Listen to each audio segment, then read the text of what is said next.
नमस्कार, मैं अविनाश रंजन गुप्ता आप सभी का अपने चैनल पर हार्दिक अभिनंदन करता हूं। आज के इस वीडियो में हम लोग उपन्यास सम्राट मुंशी प्रेमचंद की एक श्रेष्ठ कहानी बूढ़ी काकी के बारे में पढ़ने वाले हैं। ये कहानी आपको निश्चित तौर पर मानवता का एक पाठ तो जरूर पढ़ाएगी। तो बढ़ते हैं वीडियो की तरफ।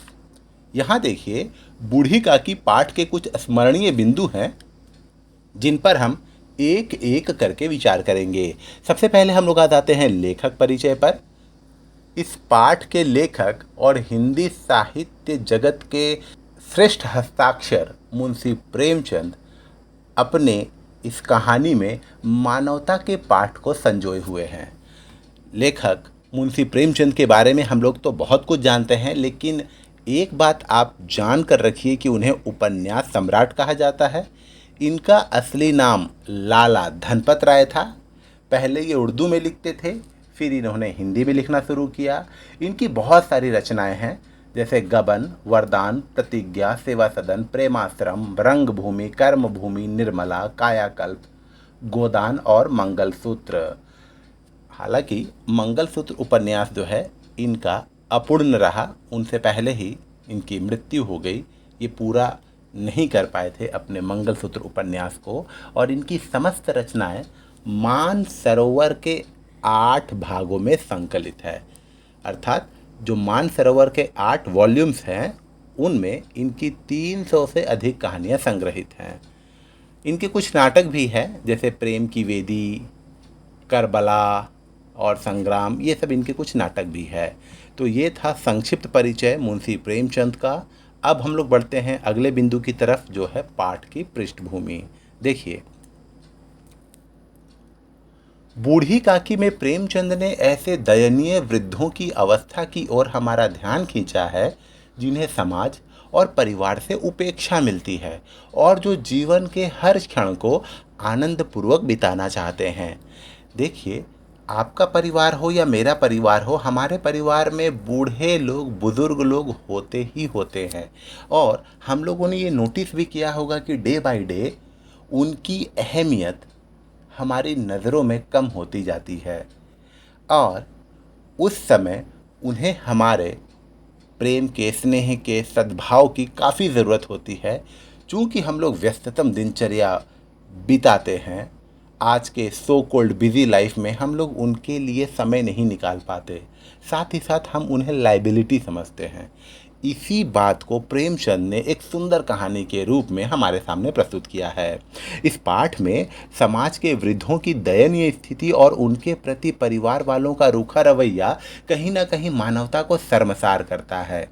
आज जो वृद्ध हैं वे भी कभी घने पेड़ की तरह मजबूत हुए होंगे, उन्होंने भी कितनों को अपनी छाया प्रदान की होगी, पर आज जब उनके अंग शिथिल पड़ गए हैं, शरीर की शक्ति क्षीण हो गई है, उनकी ज्ञानेंद्रियां और कर्मेंद्रियां किसी कार्य को सही से पूरा करने में असमर्थ हैं, ऐसे में उन्हें एक बोझ की तरह समझा जाना कहाँ तक सही है।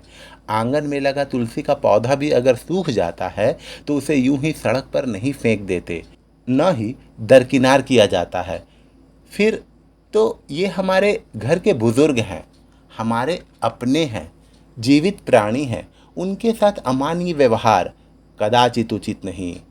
पंकज कपूर की फिल्म रूई का बोझ और अमिताभ बच्चन की फिल्म बागबान भी इसी सच्चाई को बयां करती है। एक फिल्म है रूई का बोझ, अगर आपको कभी मौका मिले तो आप ये फिल्म ज़रूर देखिएगा, पता चलेगा कि कैसे बुज़ुर्गों के साथ अमानवीय व्यवहार किया जाता है। ये शाहिद कपूर के पापा है। और आज एक चीज़ आप लोग नोटिस कर ही रहे होंगे इस दौर में कि ओल्ड एज होम की संख्या बढ़ रही है। हालांकि उनके बच्चे वेल टू डू फैमिली के होते हैं, अर्थात उनके पास पैसे तो बहुत होते हैं, लेकिन समय नहीं होता कि वो अपने ओल्ड पेरेंट्स का ख्याल रख सके। अब आते हैं हम लोग अगले बिंदु की तरफ, जो है पात्र परिचय। देखिए, बूढ़ी काकी कहानी के निम्नलिखित पात्र है, जिसमें मुख्य तो है स्वयं बूढ़ी काकी,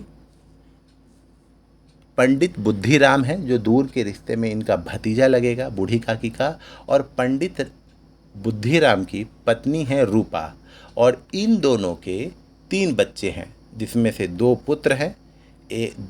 बड़े लड़के का नाम है सुखराम और इसी का तिलक आया हुआ होता है, और लड़की का नाम है लाडली, ये सबसे छोटी है, और मंझले लड़के का नाम पाठ में वर्णित नहीं है। तो कुल मिलाकर पाठ में इतने ही कैरेक्टर्स हैं। अच्छा, अब हम लोग बढ़ते हैं कहानी की तरफ।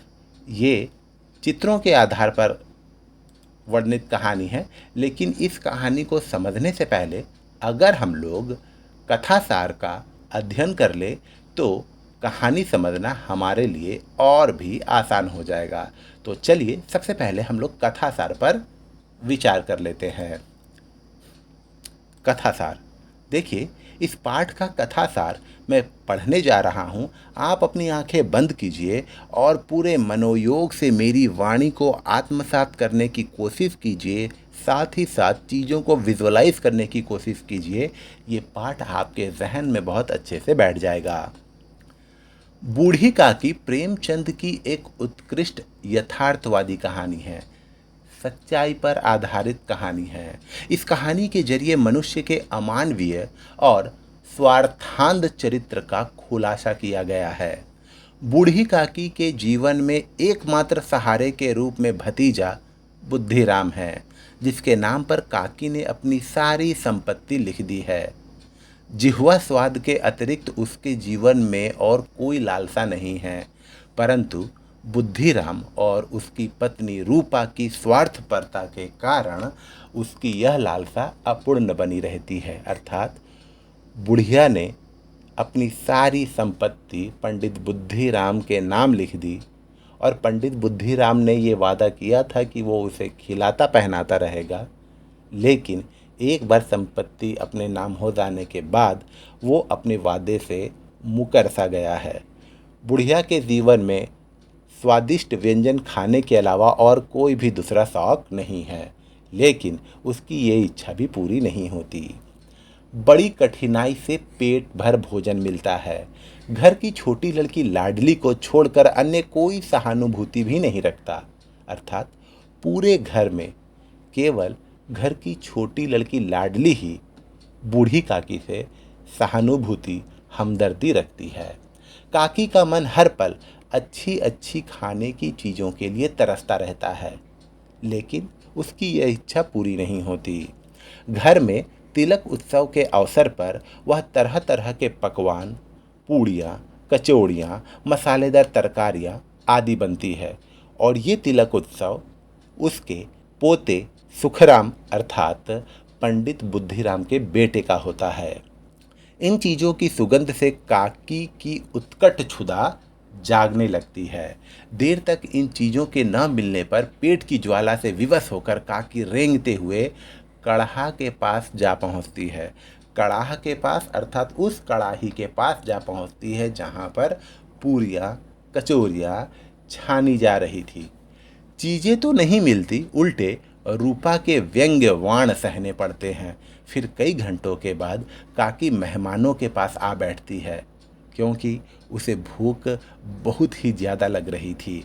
इस बार बुद्धिराम काकी की भावना को बिना समझे उसे खींचते हुए कोठरी में पटक देता है। देर रात को काकी अपने पास लाडली को पाती है, जो अपने हिस्से की चीज़ें छुपाकर काकी के लिए लाई थी। उतनी चीज़ों से जब काकी का मन नहीं भरता, पेट नहीं भरता, तो वह मेहमानों की जूठी पत्तलों को चाटने लगती है। यह देखकर रूपा को पछतावा होने लगता है और उसमें अपराध बोध पैदा होता है।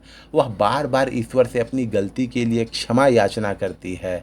वह कहती है कि जिस बुढ़िया ने अपनी सारी संपत्ति हमारे नाम कर दी और उसकी संपत्ति से 150 से 200 रुपए की सालाना इनकम होती है, आमदनी होती है, और वो ब्राह्मण महिला जूठे पत्तल से खाना खाए, ईश्वर का कोप अब हम लोगों पर जरूर बरसेगा।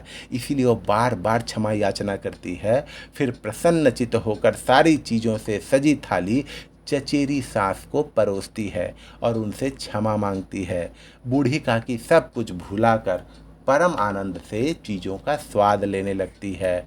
इस प्रकार प्रेमचंद ने रूपा के हृदय परिवर्तन के जरिए समाज में बुजुर्गों पर हो रहे दुर्व्यवहार को रोकने तथा उनके प्रति कर्तव्य का ज्ञान कराने का प्रयास किया है।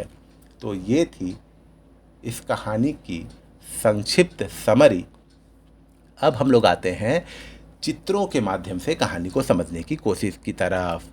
देखिए, ये जो देख रहे हैं ये है पंडित बुद्धिराम, और समाज में इनकी काफ़ी इज्जत है। लोग इन्हें बहुत सम्मान की दृष्टि से देखते हैं, इज्जत देते हैं।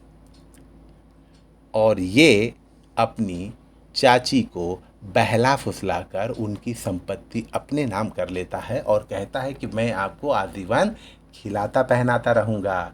लेकिन जैसे ही संपत्ति बुढ़िया बुद्धिराम के नाम कर देती है, सारा आदर धरा का धरा रह जाता है। बुढ़िया को पछतावा भी होता है। पंडित बुद्धिराम के दो लड़के, ये जो बड़ा लड़का है पाठ में इसी का नाम आया है सुखराम, और इसी का तिलक उत्सव होता है। हालांकि ये बहुत कम उम्र का है, लेकिन जिस वक्त प्रेमचंद ने ये कहानी लिखी थी उस समय भारतीय समाज में बाल विवाह प्रचलित थी, और ये दोनों लड़के बुढ़िया को काफ़ी परेशान करते हैं। यहाँ तक कि उनकी उंगलियों को भी मोड़ देते हैं। बुढ़िया कराहती है, लेकिन बच्चे तो आनंद उठाते हैं इसमें। यहाँ तक कि इन दोनों भाइयों से इनकी सगी बहन लाडली भी डरती है, और इनके हिस्से की चीज़ें भी दोनों भाई खा जाते हैं। इसीलिए बुढ़िया के पास आकर लाडली अपने आप को सुरक्षित महसूस करती है। अब तिलक उत्सव का दिन आ जाता है। घर में तरह तरह के स्वादिष्ट व्यंजन पक रहे होते हैं।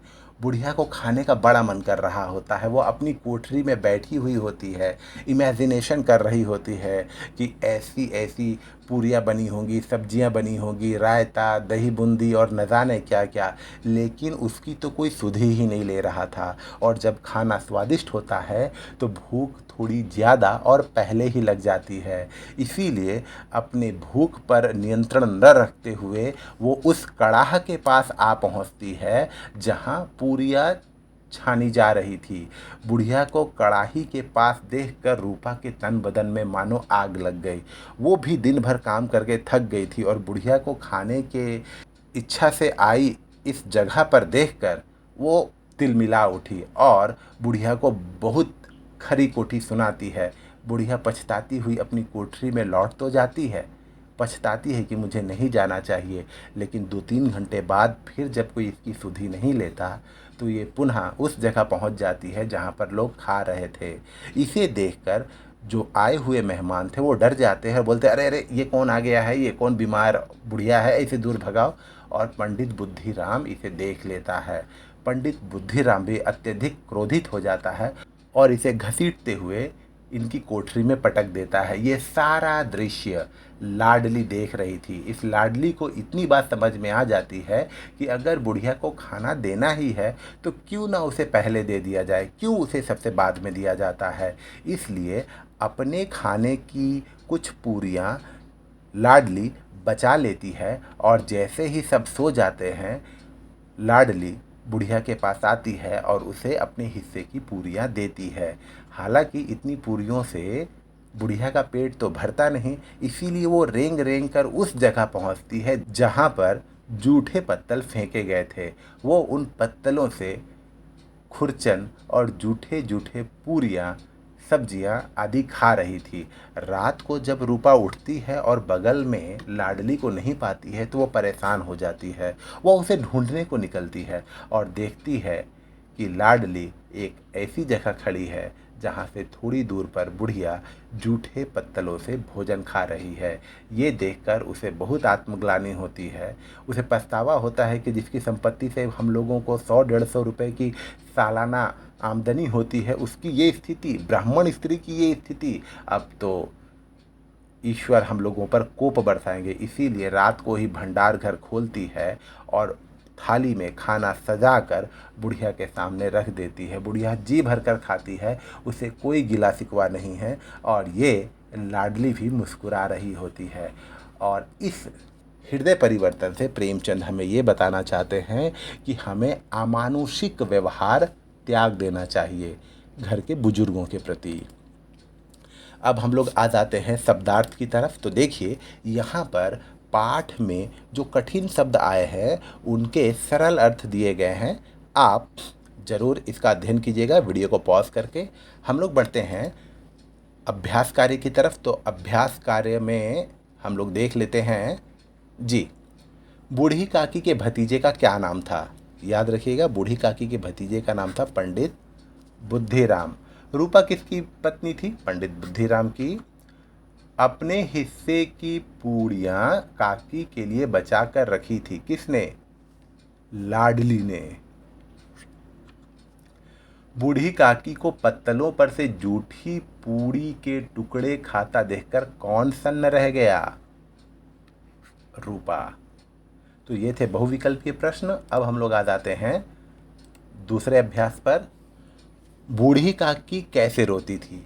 बूढ़ी काकी गला फाड़ फाड़ कर रोती थी। उसके जीवन में स्वाद चखने के अलावा अर्थात अपनी भूख मिटाने के अलावा और कोई काम नहीं था और बुढ़िया को भूख बर्दाश्त नहीं होती थी। बुद्धिराम के घर किस उत्सव में पूड़ियाँ बन रही थी? बुद्धिराम के घर तिलक उत्सव में पूड़ियाँ बन रही थी और ये तिलक उत्सव पंडित बुद्धिराम के बड़े बेटे सुखराम का था। तिलक के दिन रूपा क्रोधित हो गई क्योंकि उसने देखा कि बुढ़िया कड़ाह के पास बैठी हुई है और उस समय तक भगवान को भोग नहीं लगाया गया था। किस खुशी में लाडली को नींद नहीं आ रही थी? लाडली ने अपने हिस्से की पूड़ियाँ बूढ़ी काकी के लिए बचा कर रखी थी और उसे इस खुशी में नींद नहीं आ रही थी कि जब ये पूड़ियाँ मैं बूढ़ी काकी को दूंगी तो वो खुशी से झूम उठेगी और मुझे बहुत आशीर्वाद देगी, इसीलिए उसे नींद नहीं आ रही थी। उत्सव के दिन बूढ़ी काकी किसके डर से नहीं रो रही थी? उत्सव के दिन बूढ़ी काकी दो कारणों से नहीं रो रही थी। एक तो अपशकुन के डर से और दूसरा मेहमान क्या सोचेंगे, लोक लाज के डर से। बुढ़ापे में बूढ़ी काकी की समस्त इच्छाओं का केंद्र कौन सा इंद्रिय थी? स्वादेंद्रिय अर्थात जीभ। तो इस तरीके से हम लोगों ने इस पाठ का संपूर्ण अध्ययन किया। ये पाठ आपको डिस्क्रिप्शन में दिए गए लिंक में और भी विस्तार से मिल जाएगा, जिसमें आपको इस पाठ से जुड़े प्रश्नोत्तर और ये कहानी भी उपलब्ध होगी। तो उम्मीद करता हूँ कि आपको मेरा ये वीडियो ज़रूर अच्छा और इन्फॉर्मेटिव लगा होगा। हम पुनः मिलेंगे किसी अगले वीडियो में, तब तक के लिए धन्यवाद।